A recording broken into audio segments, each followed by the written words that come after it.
हम कहते हैं ना टाइगर्स को कंजर्व करो, बचाना, उन्हें बचाना है ना, कि मतलब जितने हैं कम से कम वो, अगर वो बढ़े नहीं तो इतने कम भी नहीं होने देना, यही होता है। Yes ma'am. तो ऐसे ही फिजिक्स में भी कंजर्वेशन का मतलब सेम होता है, कि जो भी वैल्यू है ना तो हम उसे बढ़ा सकते हैं और ना ही उसे कम कर सकते हैं। और लॉ का मतलब होता है कानून। तो एक ये रूल है कि हम लोग, हमारे पास जो भी चीज है ना हम उसे बढ़ाएंगे ना उसे कम करेंगे। ये क्लियर है सबको? ठीक है। तो यहाँ पे अगर मैं मान लेती हूँ फॉर एग्जाम्पल रिया है, दिव्यांशी है और पारुल है। अब क्या हुआ, रिया के पास मान लेते हैं 10 चॉकलेट्स हैं, दिव्यांशी के पास 3 है एंड पारुल के पास 5 है। ऐसे हमारे पास ये चॉकलेट्स है। अब क्या किया, ओके सिल्की, वॉइस नहीं जा रही है तो आप चैट बॉक्स में लिख देना, मैं उससे समझा दूंगी अगर कोई डाउट होगा तो। यहाँ पे अगर मान लेते हैं कि रिया ने क्या किया, 2 चॉकलेट्स दिव्यांशी को दे दी, 2 चॉकलेट्स दिव्यांशी को दे दी, तो दिव्यांशी के पास हो गई 5, पारुल के पास अभी भी 5 है। तो पहले ये बताओ चॉकलेट्स कंजर्व हो रही हैं या नहीं हो रही है? हो रही है। Yes ma'am. कैसे हो रही हैं? रिया के पास तो, सॉरी, रिया के पास तो पहले 10 थी और फिर बाद में 8 हो गई, तो कंजर्व कैसे हो रही है? मैम आपकी वॉइस नहीं आ रही है। किसी को भी नहीं आ रही है? मैम आ रही है। आ रही है। अच्छा, मैं ये कह रही हूँ चॉकलेट कंजर्व कैसे हो रही है अगर रिया के पास पहले 10 थी और बाद में 8 हो गई तो? कोई बता सकता है कंजर्व कैसे है? कोई भी आप। मैम क्योंकि वो बाद में दीपांशु के पास ही गई है, और मतलब कि नंबर तो उनका सेम ही है। करेक्ट। मतलब अगर हम इन तीनों को जोड़े तो यहाँ पे 10 + 3 + 5 18 आ रहा है, और यहाँ पे भी मैं अगर इन तीनों को जोड़ू तो 8 + 5 13, 13 + 5 18। तो दोनों जगह से अगर मैं टोटल देखूं तो चॉकलेट्स बराबर है। तो जब भी हम कंजर्वेशन लॉ लगाते हैं तो याद रखना, हमें एक इंसान या एक गाड़ी या एक चीज का नहीं देखनी है वैल्यू, जो भी चीजें थी उस पूरे सिस्टम में या क्वेश्चन में, उन सारी चीजों की वैल्यूज ऐड करनी है, फिर देखना है कि सेम आंसर आ रहा है या नहीं आ रहा है। ये बात समझ आई है सबको? Yes ma'am. अब अगर यहाँ पे मैं कर दूं कि क्या करते हैं, पारुल के पास यहाँ से स्टार्ट करा और फिर रिया को क्या किया, रिया ने 2 दे दी और दिव्यांशी को 5 हो गई और पारुल के पास है 5। अब रिया को क्या किया, उसकी कोई और फ्रेंड बाहर की, उसने 2 और चॉकलेट दे दी, तो रिया के पास 10 हो गई। अब क्या ये कंजर्व है? No ma'am. अब कंजर्व नहीं है। क्यों? क्योंकि अब अगर मैं इन सबको ऐड करूंगी तो मेरे पास आंसर 20 आ रहा है और पहले कितना था 18, तो यहाँ पे मैंने चॉकलेट बढ़ा दिए हैं। तो ना तो हम बढ़ा सकते हैं ना कम कर सकते हैं, वैल्यू सेम ही रहनी चाहिए इनिशियल और फाइनल पॉइंट पे। क्लियर है ये सबको? Yes ma'am. ओके। अब यहाँ पे कुछ कंजर्वेशन लॉज के नाम दे रखे हैं, सिर्फ यही नहीं होते और भी होते, पर अभी हम मेनली यहाँ पे 5 पढ़ेंगे। तो सबसे पहले है कंजर्वेशन ऑफ मैकेनिकल एनर्जी, फिर law of conservation of energy, फिर conservation of mass, mass energy equivalence और लीनियर मोमेंटम का कंजर्वेशन। तो एक एक करके इन सबको समझते हैं। सबसे पहले आता है मैकेनिकल एनर्जी। तो मैकेनिकल एनर्जी क्या होती है, कोई बता सकता है? Sum of kinetic energy and potential. Correct, kinetic potential को जोड़ पोटेंशियल। जो एनर्जी बनती है उसे मैकेनिकल कहते हैं। इसमें वो दोनों पार्ट होते हैं कि जिसमें बॉडी मूव कर रही है या उसकी पोजीशन चेंज हो रही है।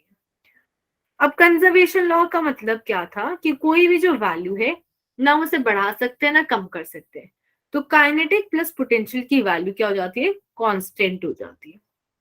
अब कांस्टेंट का मतलब समझो यहाँ पे क्या है। जैसे अगर हम बोले कि जो जी की वैल्यू है वो कांस्टेंट है 9.8, है ना, पर यहाँ पे कांस्टेंट का मतलब है एक पर्टिकुलर क्वेश्चन में या एक सिचुएशन में इसकी वैल्यू फिक्स है। जैसे अगर एक क्वेश्चन में ये वैल्यू 30 है तो दूसरे क्वेश्चन में हो सकता है 60, पर उस क्वेश्चन के अंदर वो 60 से कुछ और नहीं हो सकती। ये बात समझ आई? Yes ma'am. Yes ma'am. Yes ma'am. तो ऐसे मत बोलना कि मैम उस क्वेश्चन में 60 थी तो यहाँ पे भी 60 लेंगे, नहीं। अगर वहां पे 60 थी तो हो सकता है यहाँ पे कुछ और हो, चीजें बदल गई हैं। तो conservation law of mechanical energy ये कहता है कि इन दोनों का सम है वो फिक्स रहता है।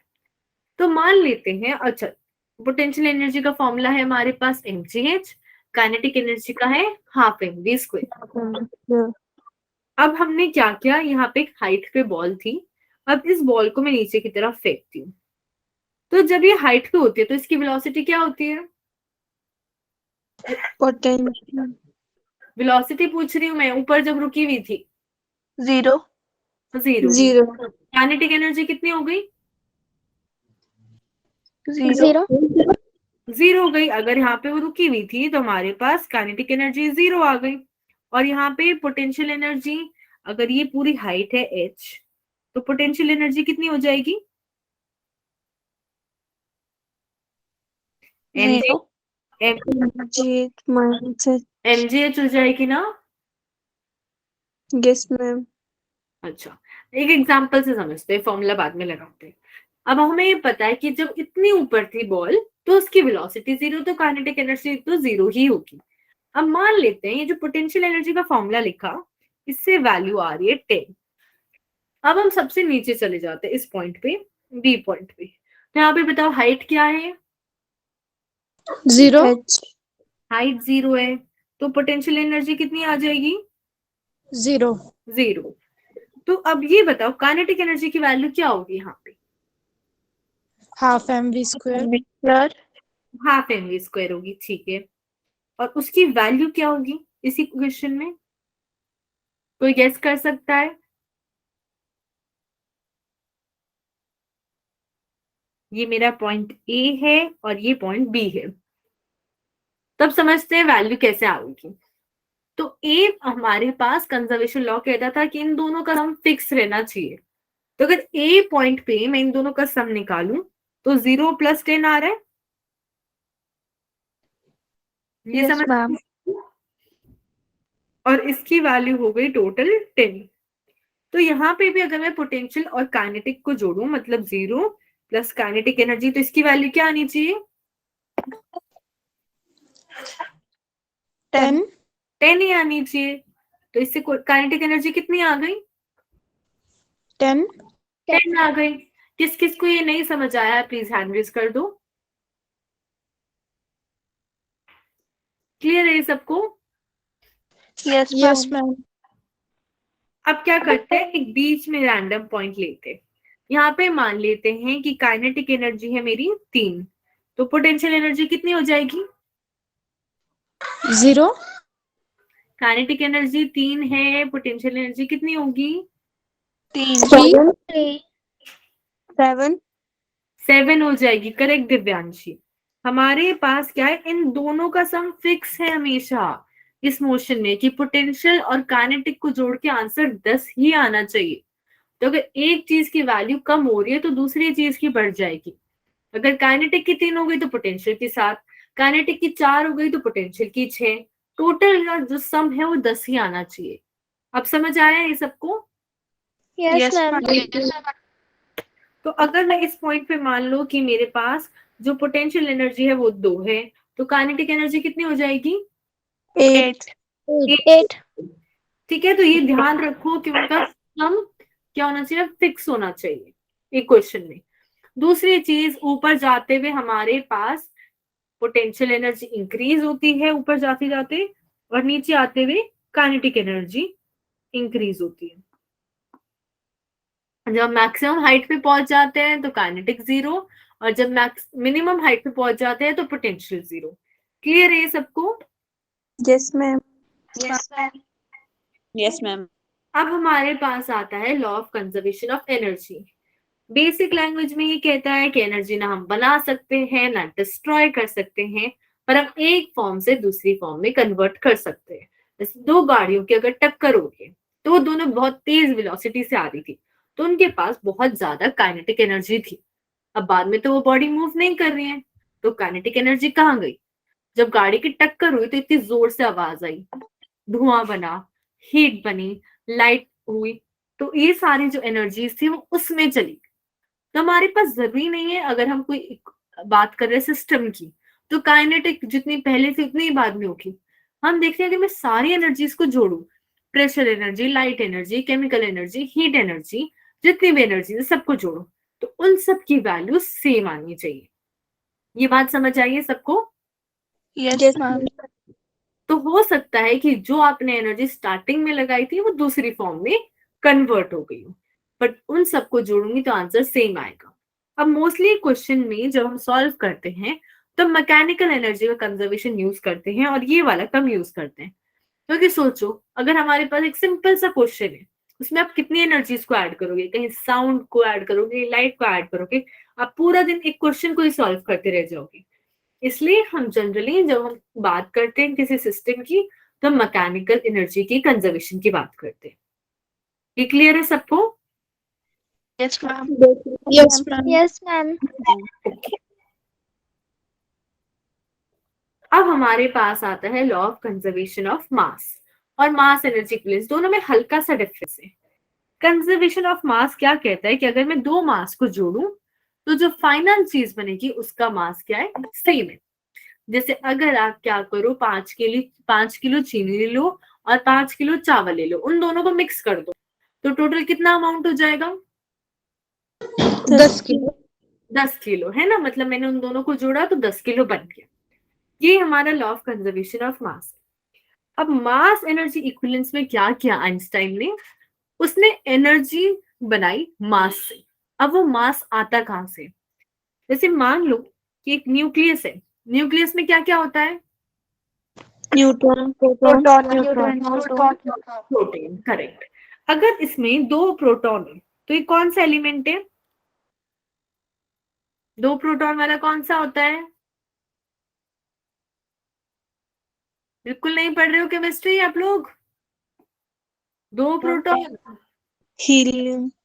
हीलियम होता है। Z=2 हो गया हीलियम। तो हमारे पास मान लेते हैं ये हीलियम। अब क्या करते हैं, जब हमने चीनी और चावल को मिक्स किया था तो मिक्स करके भी चीनी अलग दिख रही थी और चावल अलग दिख रहा था। ऐसा नहीं है चीनी का कुछ और बन गया। अब हम किसी के न्यूक्लियस में घुस जाते हैं और अब क्या करते हैं, यहां से मैं एक और प्रोटॉन डाल देती हूँ, तो अब ये हीलियम रहेगा या नहीं रहेगा? No ma'am. रहेगा, ये कुछ और बदल गया। अब मास एनर्जी इक्विवेलेंस क्या कहता है कि अगर मैं न्यूक्लियस में जैसे प्रोटॉन्स और न्यूट्रॉन्स है, उन सबका मास जोड़ू। Good evening ma'am. Good evening Hina.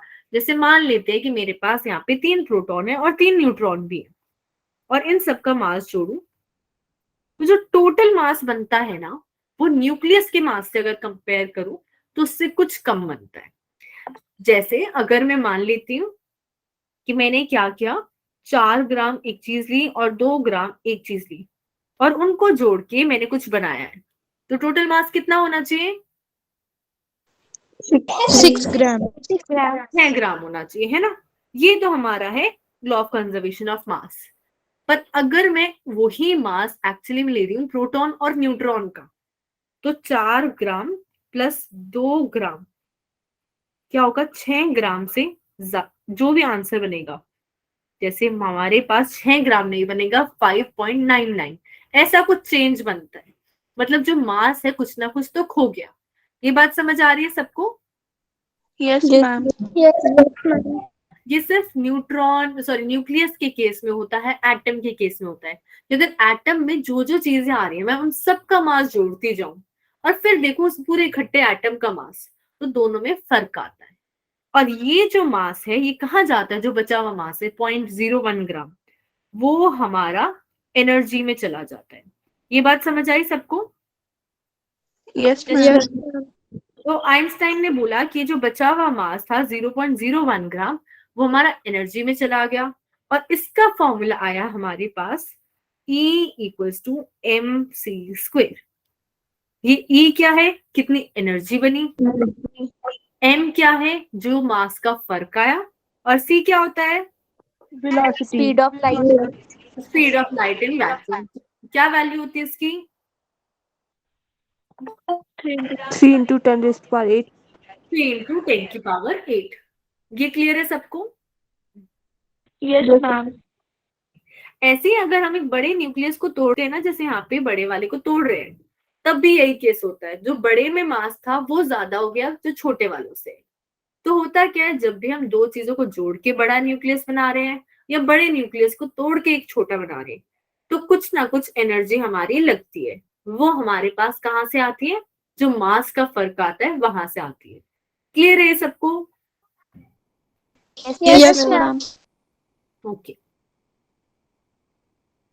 अब हमारे पास आता है law of conservation of linear momentum. तो सबसे पहले तो ये बताओ, लीनियर का मतलब क्या होता है? स्ट्रेट लाइन, है ना।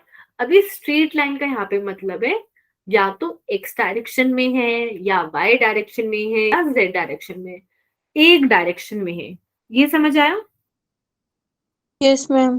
का मतलब है वन। Yes ma'am. ओके। और मोमेंटम का क्या फॉर्मूला होता है? M v. MVP equals to MV. P equals to mv।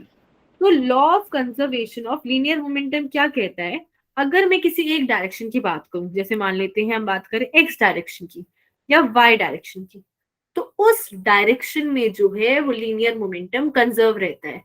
कि अगर मैं उसी डायरेक्शन में पहले देखूं टक्कर खाने से पहले और टक्कर खाने के बाद देखूं, तो वैल्यू जो है वो सेम आती है। जैसे यहाँ पे हमने दो बॉल्स लिए, दोनों का मास बराबर है m और m, और v वेलोसिटी से जो पहले वाली बॉल है वो जा रही थी और उसने टक्कर मारी दूसरी बॉल को जो रेस्ट पर है। अब क्या हुआ, टक्कर इन्होंने मारी, तो जो पहले वाली बॉल थी ये वाली, वो हमारे पास रुक गई बाद में, और जो दूसरी वाली बॉल थी वो v वेलोसिटी से मूव करने लग गई। इसने क्या किया, अपना मोमेंटम दूसरी में डाल दिया। ये समझ आया सबको? Yes ma'am. अब यहाँ पे तुमने जनरल केस लिया है जिसमें दोनों का मास बराबर कर दिया और एक को रेस्ट में लिख दिया। पर एक्चुअली में फॉर्मूला कैसे बनाते हैं? जैसे अगर मैं मान लूं कि दो बॉडीज हैं, उनका मास है m1 और m2, और इनिशियल वेलोसिटी को किससे लिखते हैं? u1 और u2। तो इन दोनों को जोड़ूंगी तो मेरे पास इनिशियल मोमेंटम आ जाएगा। क्योंकि मैंने बताया था जैसे चॉकलेट के केस में एक का नहीं देखना होता है, दोनों को मिला के देखना होता है। अब अगर मैं इन्हीं के फाइनल मोमेंटम की बात करूं, तो मास तो सेम रहेगा m1 m2, पर वेलोसिटी बदल जाएंगी v1 v2। अब इन दोनों को अगर मैं जोड़ूंगी तो मेरे को फाइनल मोमेंटम मिलेगा, एक टक्कर से पहले और एक टक्कर के बाद। और कंजर्वेशन ऑफ लीनियर मोमेंटम ये कहता है कि इनकी जो वैल्यू है वो सेम रहेगी। ये समझ आया सबको? Yes ma'am. अब इम्पोर्टेंट चीज क्या है कि ये u1 u2 v1 v2 ये सारे कौन से डायरेक्शन में होने चाहिए? मैम जिस डायरेक्शन में, एक ही डायरेक्शन में होने चाहिए, चाहे x हो y हो z हो, उससे फर्क नहीं पड़ता। पर ऐसा नहीं होना चाहिए कि ये वाला x में है और ये वाला y में है, तो हम इसको इक्वल नहीं कर सकते। Law of conservation of linear momentum सिर्फ एक ही डायरेक्शन की बात करता है। ये पॉइंट क्लियर है सबको? Yes ma'am. Yes, ma'am. जैसे अगर मैं यहाँ पे ड्रॉ करके बताऊं, मान लेते हैं मेरे पास दो बॉल्स है, एक यहाँ पे रखी है ग्रीन कलर की और एक है ये पिंक कलर वाली। इन्होंने टक्कर खाई, उसके बाद क्या हुआ, टक्कर खाने के बाद पिंक वाली मान लेते हैं यहाँ चली गई और जो ग्रीन वाली है वो यहाँ चली गई। ये समझ आ रहा है सबको? Yes ma'am. अब सबसे पहले क्या करते हैं, ग्रीन वाली की बात करते हैं। तो जब हमने ग्रीन वाली की बात करी तो उसकी वेलोसिटी कुछ ऐसे है। अब ये तो ना एक्स डायरेक्शन है या वाई है, ये तो दोनों को मिला के है। तो हम क्या करेंगे, इसको दो पार्ट में रिजॉल्व कर देंगे। एक वेलोसिटी उसकी यहाँ आ गई, एक यहाँ पे आ गई। ये बात समझ आई सबको? Yes ma'am. एक हमारे पास एक्स वाली आ गई और एक हमारे पास वाई वाली आ गई। अब क्या करते हैं, दूसरी वाली बॉल लेते हैं, पिंक वाली। अब वो भी कुछ हवा में ही जा रही थी, हमें इसकी भी दो पार्ट में तोड़नी पड़ेगी। इसका भी एक एक्स में पार्ट, इसका एक वाई में पार्ट। ये क्लियर है सबको? Yes ma'am. अच्छा, अब ये बताओ, ये वाला केस था बिफोर द कोलिशन। तो इसमें बताओ y डायरेक्शन में कोई वेलोसिटी है? No ma'am. y में कोई वेलोसिटी नहीं है, सिर्फ x में है, तो y वाले केस में हमारा स्टार्टिंग में मोमेंटम 0 हो गया। ये समझ आया सबको? Yes ma'am. मैम रिपीट करना ये। मैं कह रही हूँ जब बॉडीज हॉरिजॉन्टली जा रही है, मतलब y डायरेक्शन में तो कोई वेलोसिटी नहीं है, तो वेलोसिटी नहीं है तो उस डायरेक्शन में मोमेंटम भी 0 हो गया। ये क्लियर हुआ सबको? Yes ma'am. Yes ma'am. तो इनिशियली इस y वाला मोमेंटम नहीं है, सिर्फ x वाला है।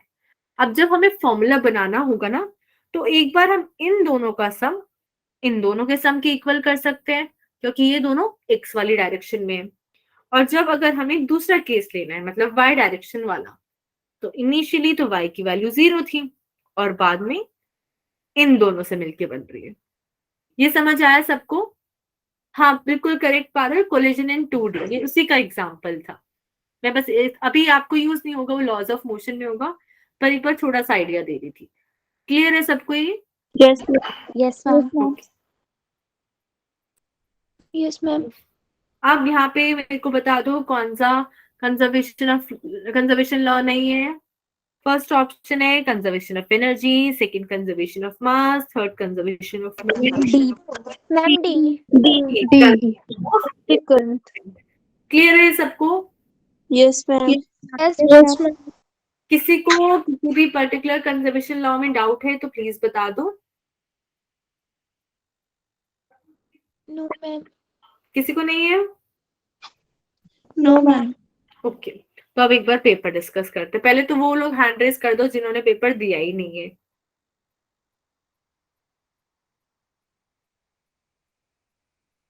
कोई भी नहीं है, सबने पेपर दिया है? Yes ma'am. Yes ma'am. फिर लिस्ट में ऐसा नहीं होना चाहिए कि आप लोगों का नाम आएगा एब्सेंट एब्सेंट।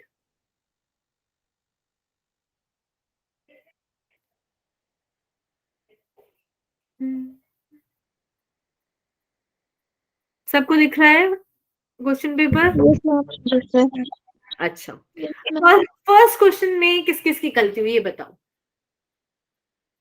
अच्छा, किस किस का आंसर करेक्ट है वो हैंड रेज कर दो फर्स्ट का। फर्स्ट क्वेश्चन तो बहुत इजी था, x की पावर 7 का डेरिवेटिव करना था, 7 बाहर आ जाएगा, x की पावर 6 हो जाएगी, है ना। सेकंड वाला बताओ कौन सा वेक्टर है? प्रेशर है, surface tension, moment of inertia या none of these? None of the. None of these. None of these हो गया सबका? मैम मैंने सरफेस टेंशन की है। हाँ हाँ, मैं वही तो मैं बोल रही हूँ कि सबका हो गया था ये वाला। Yes, ma'am. Yes ma'am.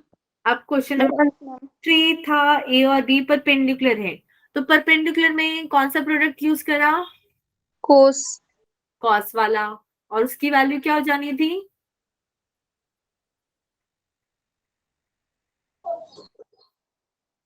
Cos product में वैल्यू, डॉट प्रोडक्ट में वैल्यू क्या हो जाती है?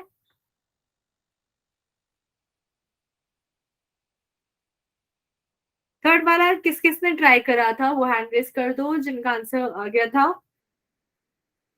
ओके, और जिन लोग को डाउट है तो प्लीज बोल दो, किसी को डाउट है तो इस वाले में। कोई कुछ नहीं बोल रहा है, ना डाउट के लिए बोल रहे हो। यहाँ पे थर्ड वाले में हम अगर उनका डॉट प्रोडक्ट लेते तो उसकी वैल्यू 0 आ जाती, फिर जो इक्वेशन आ रही थी उससे हम ए की वैल्यू निकाल सकते थे। अब कोई डाउट नहीं बोल रहा है ना, तो मैं डिस्कस नहीं करूंगी, मैम ए डॉट बी 0 क्यों लिखा है? क्योंकि वो दोनों परपेंडिकुलर है ना। ए बी कॉस थीटा 0 हो जाएगा, यस मैम। 90 हो जाएगा। अच्छा, क्वेश्चन नंबर 4 का क्या आंसर था बताओ? बी। बी हो जाएगा। सिंपल सा वो जो हमारे पास रिजल्टेंट का फॉर्मूला था, a square plus b square plus 2ab cos theta में थीटा की वैल्यू यहाँ पे 90 डिग्री हो गई, तो कॉस 90 0 हो जाता है। ओके, फिर क्वेश्चन नंबर 5 में हमें स्केलर प्रोडक्ट फाइंड करना था, मतलब कौन सा करना था? Cross product. क्रॉस नहीं होता है दिव्यांशी, स्केलर डॉट वाला होता है।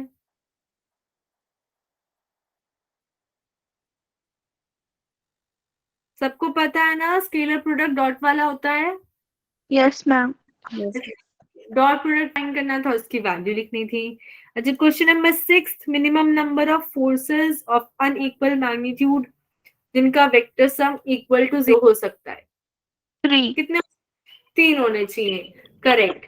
अगर हमें यहाँ पे बोला हुआ है ऐसे कौन से 3 वेक्टर है जिनको अगर हम ऐड करेंगे तो हमारे पास आंसर 0 हो सकता है, और मिनिमम नंबर बताने। तो अगर हम ट्राइंगल लॉ देखें तो यहाँ पे 3 वेक्टर होते हैं, ए बी सी। अगर मैं A plus B plus minus C करूंगी तो आंसर क्या आ जाएगा? क्या 0. 0 आ जाएगा। और इसमें कितने वेक्टर लगे? 3 लगे। क्लियर है सबको? Yes, ma'am. ये आपका क्या, आपने मेरे को नहीं सेंड किए थे ना मार्क्स? No. क्यों नहीं किए? कुछ स्टूडेंट्स ने किया, मेरे को काफी अच्छा लगा। चाहे कितने भी मार्क्स आए, मेरे पास इस बार काफी स्टूडेंट्स ने भेजे हैं। ठीक है, फर्स्ट वाले में तो एरिया अंडर द कर्व बताना था। हमारे पास एरिया दे रखा है ए नॉट, वो कैसे निकला? ए बी सी डी, कौन सा ऑप्शन करेक्ट है इसमें? किस किसने किया ये वाला 7th? किसी ने भी नहीं किया? ये तो बहुत सिंपल सा क्वेश्चन था। देखो, एरिया निकालते हुए एक चीज होती है जो चेंज हो रही है, जैसे यहाँ पे x, तो dx लगा हुआ होना चाहिए था, प्लस जो दूसरी चीज होती थी वो y एक्सिस वाली होती थी, तो यहाँ पे y आ जाएगा। सीधा ऑप्शन सी होना था। समझ आया अब सबको? Yes, ma'am. Okay, question number 8, a vector is added to an equal and opposite vector of similar nature forms a what? क्या बन जाएगा? Null vector. null vector. एक वेक्टर में ए वेक्टर ही ऐड कर दूं पर अपोजिट डायरेक्शन वाला, तो इन दोनों को जोड़ के तो हमें नल वेक्टर मिल जाएगा। क्लियर है सबको? Yes, Yes, ma'am. ma'am. Yes, ma'am. Angular momentum क्या होता है? स्केलर होता है, पोलर वेक्टर होता है, या एक्सियल होता है? Axial. Axial. एक्सियल होता है, करेक्ट। फिर क्वेश्चन नंबर 10th में हमें बोला था which of the following is independent of the choice of coordinate system. इनमें से कौन से पे फर्क नहीं पड़ेगा कि हम कोऑर्डिनेट सिस्टम कौन सा चुनेंगे? A. ए पार्ट पे, करेक्ट, क्योंकि उसमें हम उन तीनों को ऐड कर रहे हैं, हमारे पास वेक्टर्स को ऐड कर रहे हैं, तो उसमें कोऑर्डिनेट सिस्टम की कोई जरूरत नहीं है। पर बाकी दोनों ऑप्शन में हमारे पास आई कैप जे कैप स्पेसिफाई हो गए। फिर क्वेश्चन नंबर 11th में following forces starts acting on a particle at rest at the origin of the coordinate system simultaneously F1 F2 F3 F4। हमें यहाँ पे बताना था अल्टीमेटली जो पार्टिकल है वो कौन सी डायरेक्शन में मूव करेगा। तो हमें रिजल्टेंट बताना था फोर्स का। Yes, ma'am. हमें ये बताना था कि अगर 4 फोर्स लग रहे हैं तो हमें देखना था कि जो टोटल फोर्स है वो कौन से डायरेक्शन में लग रहा है। तो इन चारों को अगर हम ऐड करेंगे तो टोटल फोर्स आ जाएगा, और वो जिस भी डायरेक्शन में होता हमारे पास उसी डायरेक्शन में पार्टिकल मूव करता। क्लियर है ये वाला सबको? Yes, ma'am. बाकी लोग क्यों नहीं बोल रहे? Yes, ma'am. फिर क्वेश्चन नंबर 12th में है a charge flowing through a cross section of conductor is given by this, find the time when the current become 0। तो करंट होता है Q बाय T, करेक्ट। तो हम यहाँ पे जब हमारे पास करंट में अलग से T आता है तो हम dQ बाय dt ले लेते। तो बस चार्ज का डेरिवेटिव लेना था टाइम के साथ। ये किस किसने ट्राई किया था?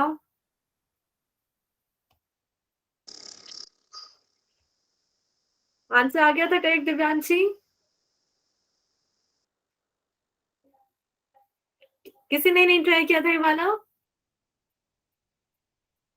चार्ज को बस करंट अपॉन टाइम लिखते हैं, फिर करंट से हम सोचते हैं change of current upon change of time, तो डेरिवेटिव करते और उसमें बस हमें उसको इक्वल टू 0 करना था जो भी आंसर आता।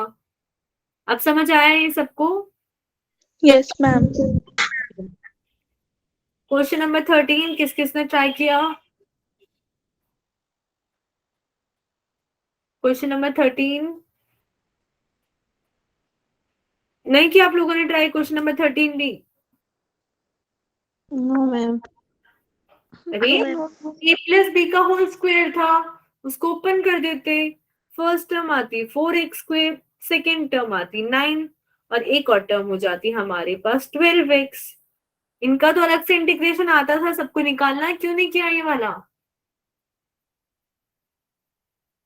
ये तो आता था ना सबको इंटीग्रेशन करना। Yes ma'am. ये वाला क्यों नहीं किया? फिर क्वेश्चन नंबर 14 में बोला था the minimum value of the function. 12 क्यों लिखा है हमने? क्या Divyanshi? Ma'am 12। a² + b² + 2ab होता है। Yes ma'am. 3 2 6, 6 2 12, इसलिए लिखा है। ओके। अच्छा, क्वेश्चन नंबर 14 था, आप लोगों को नहीं आया होगा। ये एप्लीकेशन ऑफ डेरिवेटिव में आता है, 12th में चैप्टर आता है, उसमें आता है, वो भी मैथ्स में। तो जब भी हम डेरिवेटिव फाइंड करते हैं और उसको इक्वल टू 0 करते हैं, उससे वैल्यू आती है एक। ये आप लोग को भी समझने में प्रॉब्लम होगी, तो इस वाले पर्टिकुलर क्वेश्चन को आप चाहे भी स्किप कर सकते हो। ये प्रॉपर मैथ्स का क्वेश्चन था। आगे चलते हैं। मैं उसके लिए अभी रूल बता दूंगी एक बार, इसे सारे डिस्कस करके।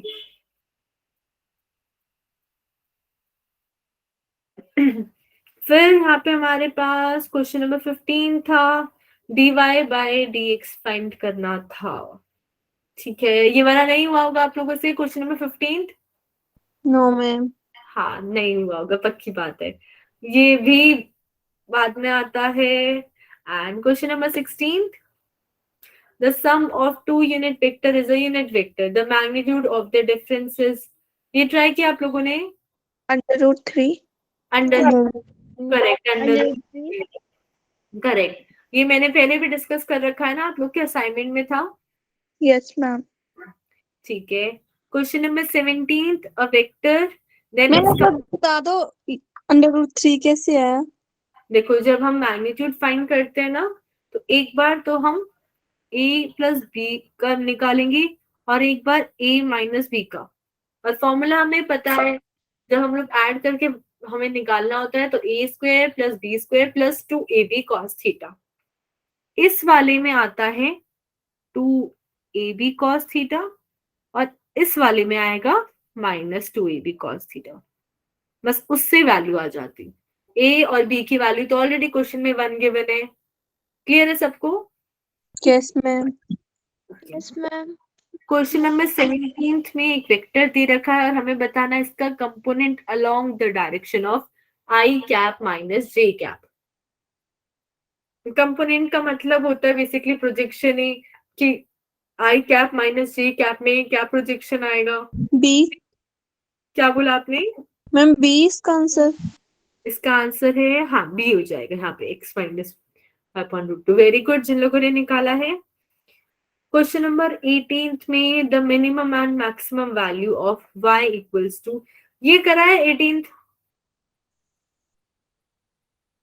करा है Yes. किसी ने? No ma'am. इसमें देखो cos की बस यस मैम। ए आंसर है। ए आंसर आ जाएगा, करेक्ट। cos की जब मैक्सिमम वैल्यू देखते हैं तो 1 हो जाती है, तो 2 + 1 3 हो जाएगा। और cos की ही मिनिमम वैल्यू -1 हो जाती है, तो 2 - 1 हमारे पास 1 आ जाएगा, 1,3। There is a parallelogram ABCD और दो साइड दे रखी हैं ABCD। AB और AD दे रखा है और हमें बताना था AC डायगोनल की लेंथ। तो पैरेललोग्राम की कैसे निकाल सकते हैं हम डायगोनल की लेंथ? यहाँ पे निकाला, किसने ट्राई किया? नहीं किया किसी ने भी? No ma'am. देखो, ये वाला तो हमें दे ही रखा था। अब आप सोच रहे होगे कि AB और AD से हम BD तो निकाल सकते हैं ट्रायंगल लॉ से, पर पैरेललोग्राम में ये वाला और ये दोनों पैरेलल होते हैं ना, BC और AD। Yes ma'am. तो उन दोनों की डायरेक्शन और वेक्टर तो सेम ही हो जाता, पर इन दोनों को ऐड करके हमें ये वाली चीज मिल जाती ना ट्राइंगल लॉ से। Yes ma'am. Okay, question number 20 try किया किसी ने, डेरिवेटिव फाइंड करना था।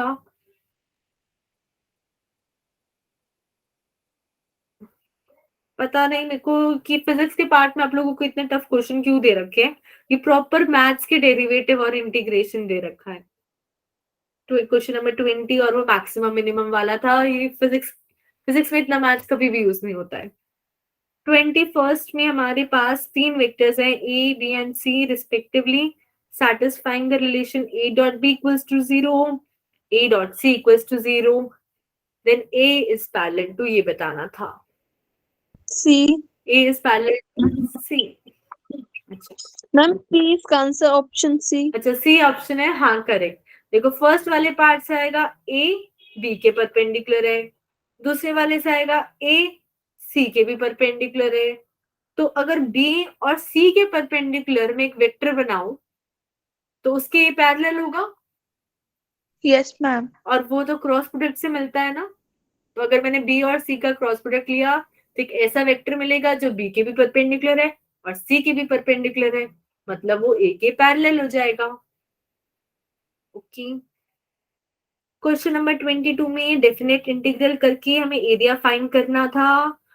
और हाँ, तो यहाँ पे बस हमें लिखना था x/2 + 1 dx और लिमिट लगा देते हम लोग 0 से b। ये ट्राई किया किसी ने? नहीं किया ट्राई? क्वेश्चन नंबर 23 में what is the angle between these two vectors p + q and p cross q, कितना एंगल आना था? कोई बता सकते हैं? क्या बोला रिया? 2 90। कितना बोल रहे हो? सी। सी तो आएगा, ठीक है, कैसे आएगा सी? दिव्यांशी, सी कैसे आएगा? मैम क्योंकि 90 आएगा ना तो 180/2। हाँ करेक्ट। देखो P क्रॉस की Q की अगर हम बात कर रहे हैं तो वो P के परपेंडिकुलर हो जाएगा और Q के भी। तो अगर मैं उन दोनों को ऐड भी करूंगी तो भी वो P और Q के दोनों के परपेंडिकुलर हो जाएगा, इसलिए यहाँ पे 90 डिग्री आएगा। Okay.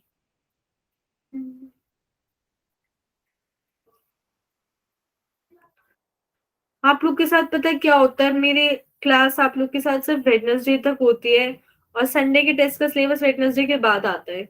बाकी सारे सेक्शंस में मैंने डाउट क्लास भी रख ली थी और रिवाइज भी कर लिया था, डेरिवेटिव और इंटीग्रेशन आप लोग के साथ रह जाता है। A particular moves in the xy plane under the action of a force F such that the value of its linear momentum at any time is this, the angle between F and P at a given time। बताना था कि हमारे पास force है किसी भी particular time में और हमारे पास मोमेंटम की दो कंपोनेंट्स दे रखे हैं एक्स और वाई, और हमें बताना था कि जो हमारे पास फोर्स और मोमेंटम में एंगल है वो कितना हो जाएगा। किसी ने ट्राई किया है ये वाला?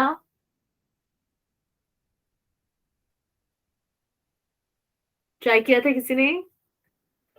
No ma'am. अच्छा, फोर्स और मोमेंटम में क्या रिलेशन होता है? Force is inversely proportional to. Forces ma'am force mass into acceleration होता है, momentum mass into velocity. Correct, force होता है, अगर आप बात करो तो सेकेंड लॉ ऑफ न्यूटन क्या होता है, पढ़ा है? F इक्वल्स टू ma और rate of change of linear momentum होता है ना फोर्स। Yes ma'am. तो यहाँ पे मोमेंटम के दो कंपोनेंट थे, एक था 2 cos थीटा t, ये था i कैप के साथ, और फिर था 2 sin t, ये था j कैप के साथ, और इनका डेरिवेटिव करके हमें फोर्स मिल जाता। तो अगर जैसे यहाँ पे अगर मैं डेरिवेटिव करूंगी तो मेरे पास फोर्स आ जाएगा -2 sin t i cap +2 cos t j cap, और फिर इसका ये जो हमारे पास फोर्स था और मोमेंटम था, इन दोनों का डॉट प्रोडक्ट निकाल के एंगल बताना था। चलो कोई बात नहीं, ये आप लोग को क्योंकि फॉर्मूला अभी तक नहीं करवाया था मैंने। Question number 25, the position vector of a particle is determined by this. Distance बताना था 10 सेकेंड्स पे। ये ट्राई किया किसी ने? डायरेक्ट 10 वैल्यू पुट कर दी होगी आप लोगों ने, सीधा है ना टाइम में। अच्छा, जैसे आप 10 पुट करोगे, अच्छा पहले जब हम इसमें 0 पुट करते हैं ना, तो हमारे पास 7 डिस्टेंस इसमें इंक्लूडेड है, तो 0 पे ऑलरेडी 7 पे खड़ा हुआ है। तो आपके पास जैसे मान लो कुछ भी आया होगा 10 सेकेंड में, जैसे 100, तो उसमें 7 भी इंक्लूडेड होगा, तो ये 7 माइनस करना था, तो ये डिस्टेंस बता सकते थे। Question number 26. A truck traveling due north at 20 meter per second turns west and travels at the same speed. The change in the velocity will be. ये ट्राई किया किसी ने? किया था किसी ने ट्राई? मैम इसमें फॉर्मूला ये लगना था v square is equal to u square plus V square equals to u square 2as। A B क्या लेते हैं आप यहाँ पे? थीटा।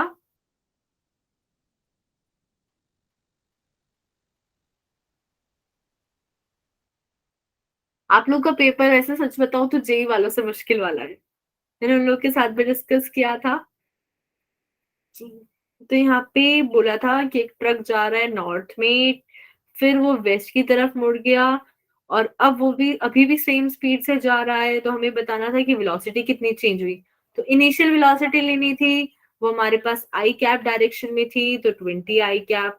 फाइनल वेलोसिटी जे कैप में थी, तो 20 जे कैप। दोनों का हमें डिफरेंस फाइंड करना था और उसका मैग्नीट्यूड लेना था।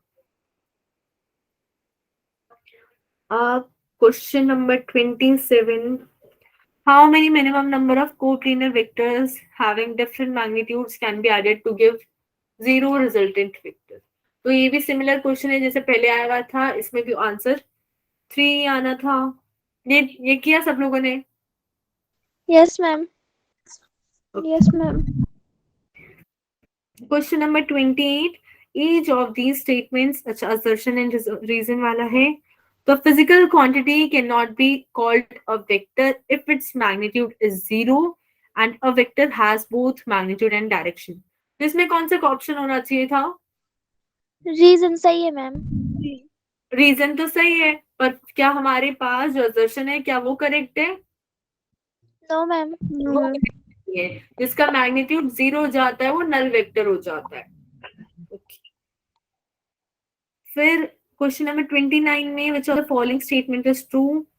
A scalar quantity is one that has direction, is one that can never be negative, is one that does not vary from one point to another in space, has the same value for observer with different rotation of the axis.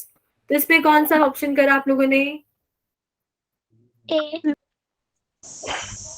A. Scalar quantity होती है, D D हो जाएगा कि अगर हम जगह भी change करते किसी और पॉइंट से देखे, डायरेक्शन से देखे, तो उसकी वैल्यू नहीं बदलती है। ये होना था यहाँ पे। स्केलर क्वांटिटी याद रखो वेक्टर नहीं होती है। कितने टाइम का था आप लोगों का पेपर? 1 आवर।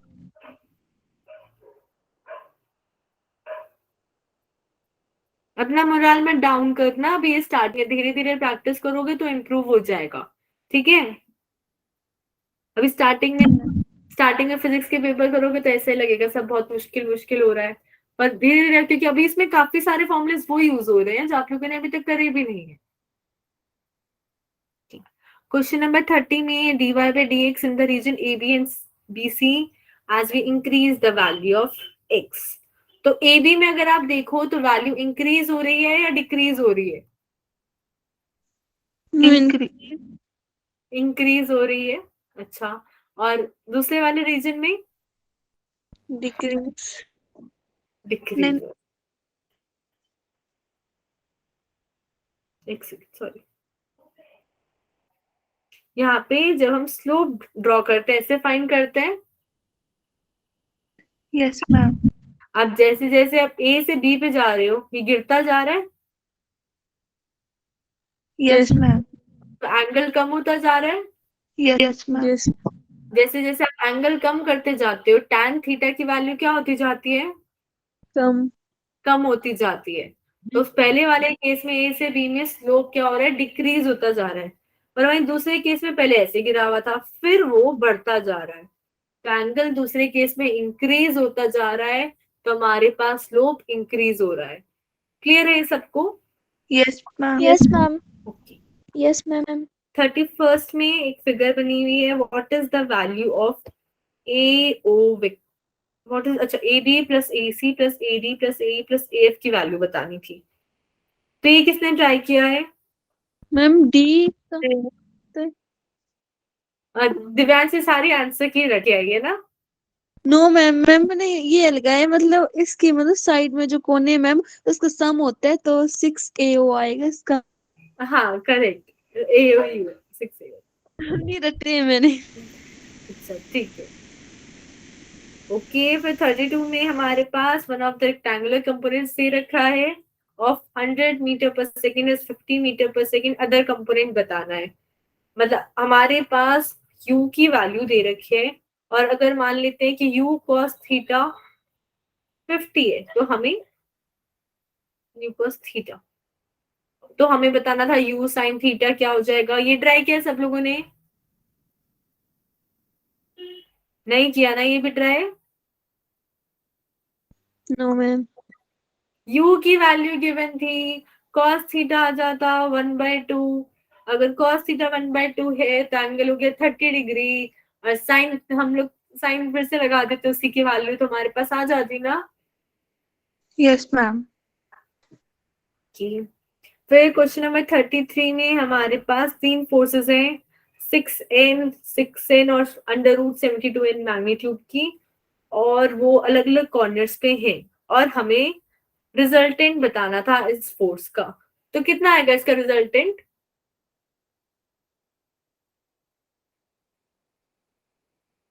ट्राई किया किसी ने? देखो जब हम ये वाले फोर्स ले रहे हैं, ये वाला और ये वाला 6n और 6n, तो ये एक AO की डायरेक्शन में और एक OC, तो इसका रिजल्टेंट इस पैरेललोग्राम की डायगोनल पे मिलेगा। Yes, ma'am.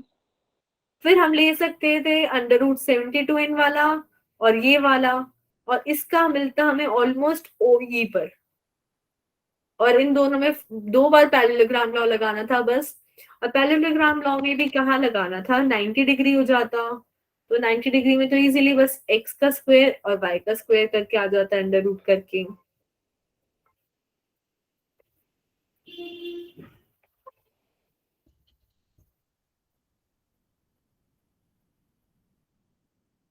फिर यहाँ पे क्वेश्चन है, क्वेश्चन नंबर 34 ट्राई किया आप लोगों ने?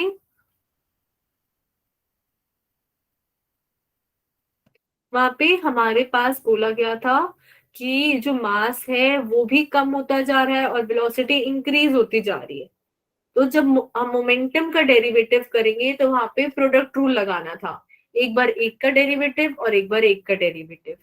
और फिर हमें बोला गया है टाइम की कुछ पर्टिकुलर वैल्यू 20 पे उसकी वैल्यू फाइंड करनी थी।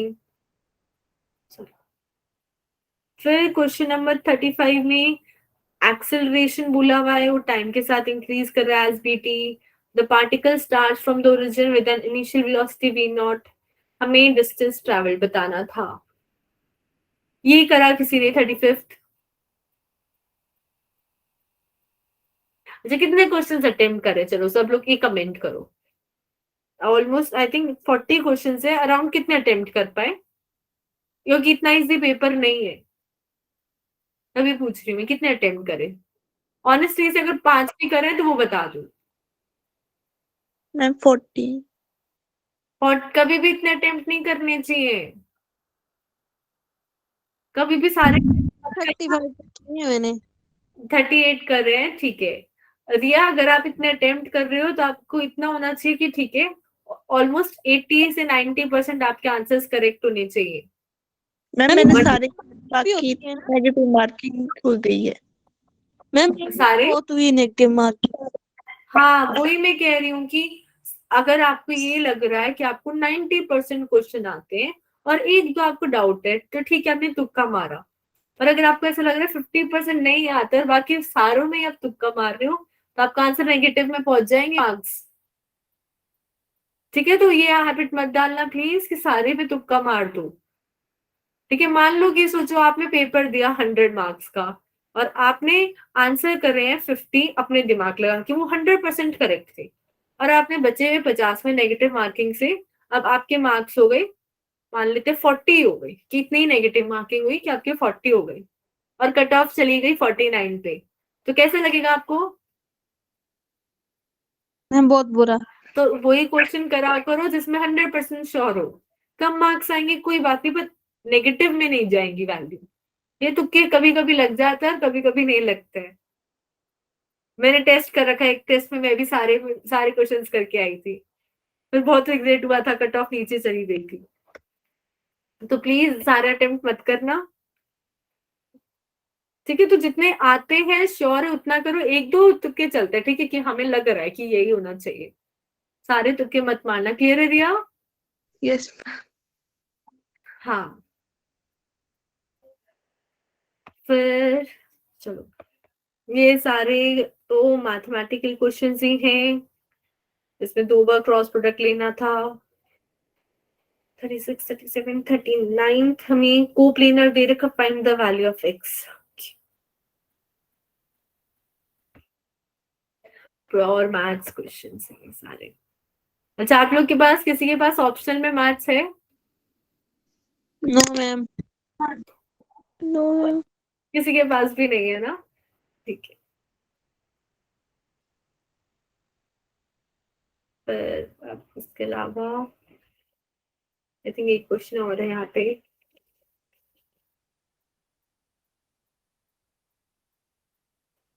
अच्छा, मैं जो बता रही थी डेरिवेटिव वाला पार्ट, वो फिर भी यूज हो जाता है फिजिक्स में ज्यादा, तो उसको देखो, कोई भी चीज होती है ना y, अगर मैं इसका एक बार डेरिवेटिव फाइंड कर रही हूँ y डैश, ठीक है, अगर वो पॉजिटिव है और अगर वो नेगेटिव है, तो इसका मतलब है, पॉजिटिव का मतलब है उसकी वैल्यू टाइम के साथ इंक्रीज कर रही है, ठीक है, मोस्टली।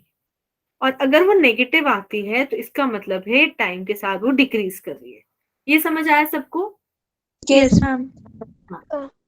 अब यस मैम। ये तो सिर्फ तभी हो पाएगा जब हमारे पास एक बार डेरिवेटिव क्या वेरिएबल हट गया। अब अगर मैं मान लूं कि ऐसा एग्जांपल हो जैसे एक्स स्क्वायर, उसका अगर आप एक बार डेरिवेटिव करोगे तो आपको 2x मिलेगा। अब 2x में तो फिर से वेरिएबल आ गया, वो तो कुछ भी हो सकता है।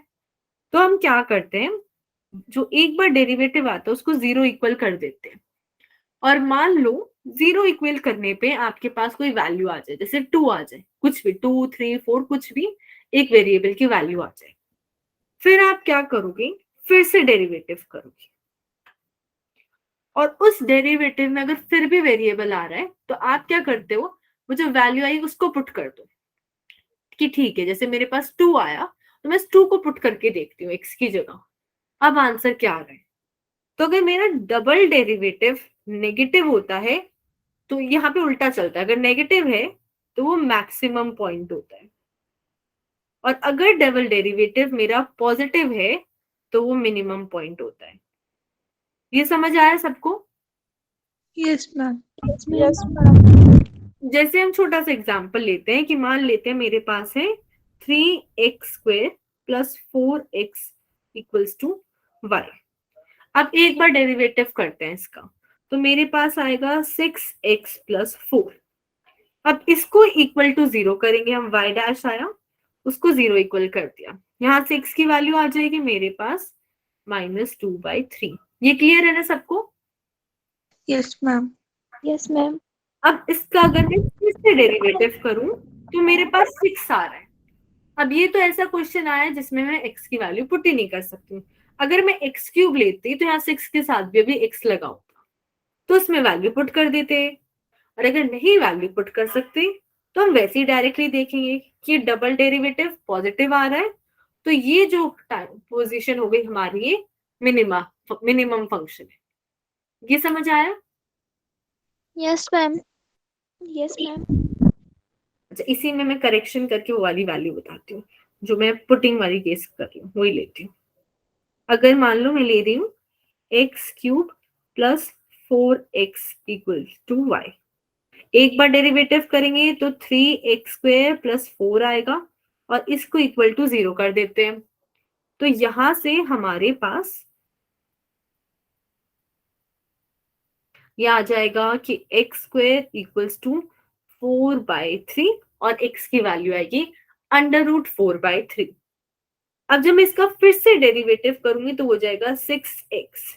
अब इस x की जगह ना हम वैल्यू पुट करते हैं, जो भी वैल्यू है, अगर वो पॉजिटिव है, नेगेटिव है, कुछ भी है। अगर वो पॉजिटिव वैल्यू है तो वो बता रहा है कि उस पर्टिकुलर वैल्यू पे हमारा आंसर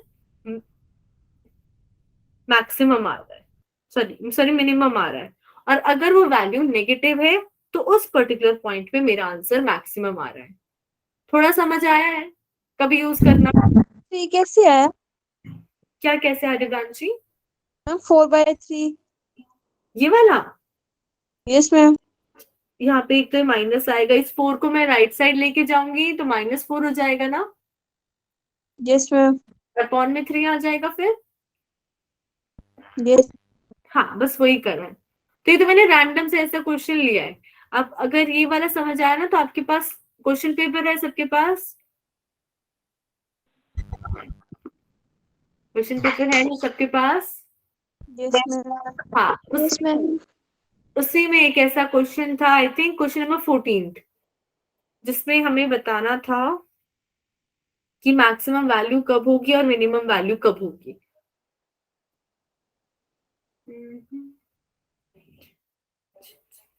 वो सब लोग को होमवर्क दे रही हूँ मैं, ट्राई करके लाना है। Question number 14।